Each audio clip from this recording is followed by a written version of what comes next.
Heart failure એટલે હાર્ટની એક કમજોર સ્થિતિ જેમાં હાર્ટનું મસલ કમજોર થઈ ગયું હોય છે, હાર્ટની પમ્પિંગ કેપેસિટી ઘટી જાય છે. આ એક ખૂબ જ કોમન વસ્તુ છે જે સોસાયટીમાં ખૂબ જ પ્રિવલન્ટ છે. હાર્ટ ફેલિયર મોસ્ટ કોમન કારણ હોય છે. એ જેમ આપણે જોઈએ છે ડેલીમાં કોઈને અટેક આવે એ સૌથી મોસ્ટ કોમન કારણ છે.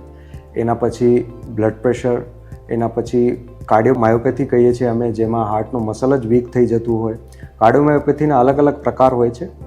એના પછી અમુક દવાઓના કારણે એવું થાય, અમુક સ્ટેટ્સ હોય છે, અમુક કન્ડિશન્સ હોય છે જેમાં હાર્ટનું મસલ વીક થઈ જતું હોય, જેમ કે પોસ્ટ પ્રેગ્નન્સી અથવા કોઈ મોટું ઇન્ફેક્શન હોય શરીરની અંદર જેમ કે સેપ્સિસ, તો પણ હાર્ટનું મસલ વીક થઈ જતું હોય.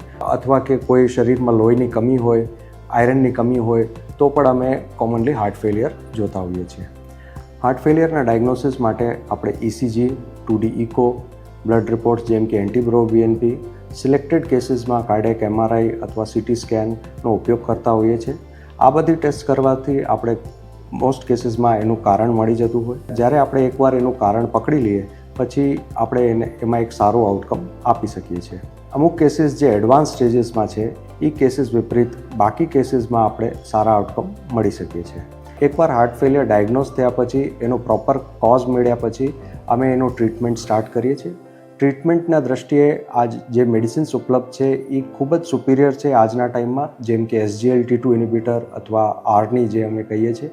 આ મેડિસિન્સ ઇન્ટ્રોડ્યુસ થયા પછી પેશન્ટ્સની અંદર અમે એક ખૂબ જ સારું આઉટકમ જોઈ રહ્યા છીએ.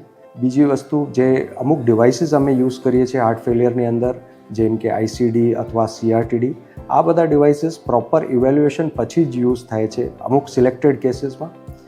બીજી વસ્તુ, જે કેસીસ થોડાક એડવાન્સ સ્ટેજીસમાં હોય છે એની અંદર અમે મિકેનિકલ સર્ક્યુલેટરી સપોર્ટે યુઝ કરતા હોઈએ છીએ, જેમ કે IABP અથવા ઇમ્પેલા.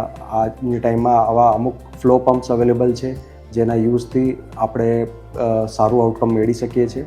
આ જે મિકેનિકલ સર્ક્યુલેટરી ડિવાઇસીસ છે આ એક બ્રિજિંગ થેરપી તરીકે યુઝ થાય છે. ધારો કે કોઈ પેશન્ટ હાર્ટ ટ્રાન્સપ્લાન્ટનું વેઇટ કરતું હોય તો એની અંદર એઝ અ બ્રિજિંગ થેરપી અથવા અમુક સિલેક્ટેડ કેસીસમાં એઝ અ ડેસ્ટિનેશન થેરપી અમે યુઝ કરતા હોઈએ છીએ. છેલ્લું ઓપ્શન જે છે, જે કેસીસ એડવાન્સ છે એની અંદર હાર્ટ ટ્રાન્સપ્લાન્ટ ઓપ્શન છે.